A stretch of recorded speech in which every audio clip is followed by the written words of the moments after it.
गत 24 घंटे राज्य में अनेक स्थान में तापमात्रा वृद्धि पाई पाखापाखि 5 सहर में तापमात्रा 40 डिग्री सेल्सियस में अधिक रेकर्ड कर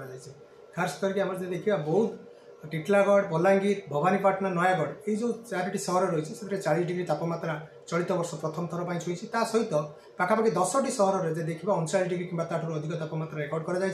आगामी 4 ରୁ 5 दिन पर्यंत यही प्रकार तापमात्रा रर्थात सामान्य वृद्धि होवार संभावना रही कारण आगामी 2 दिन में आम पूर्वानुमान जारी करूँ कि 2 डिग्री पर्यंत तापमात्रा किसी स्थान में वृद्धि होवार संभावना रही एप्रिल प्रथम सप्ताह बेलू तापमात्रा अनेक स्थान में 40 डिग्री अतिक्रम कर संभावना रही जेहेतु बर्तमान वर्षार विशेष प्रभाव नहीं एवं खास कर उपकूल ओडिशा देखा आर्द्रतार मात्रा यथेष्ट अधिक रोचे जोटा कि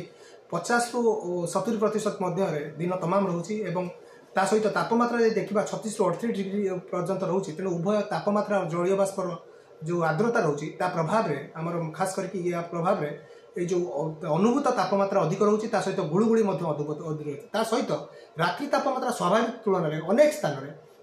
3 ରୁ 4 डिग्री पर्यंत रोथुबारु ये जो स्थिति आगामी 4-5 दिन आम हट एवं ह्यूमिड जोटा कि उष्म एवं आर्द्र पाणीपागर स्थिति उत्पन्न कर खास करके दिन पीक आवर्स जोटा रोचे दिन 10टा ରୁ दिन 3टा मध्य लोक मानक यातायात निवृत्त रही सूचना जारी करी अत्यंत आवश्यक रोचे बाहर को बाहर आवश्यक पदक्षेप जब छत्ता जोता ता सहित ईसत रंगर हालुका कपड़ा व्यवहार करने सूचना जारी कर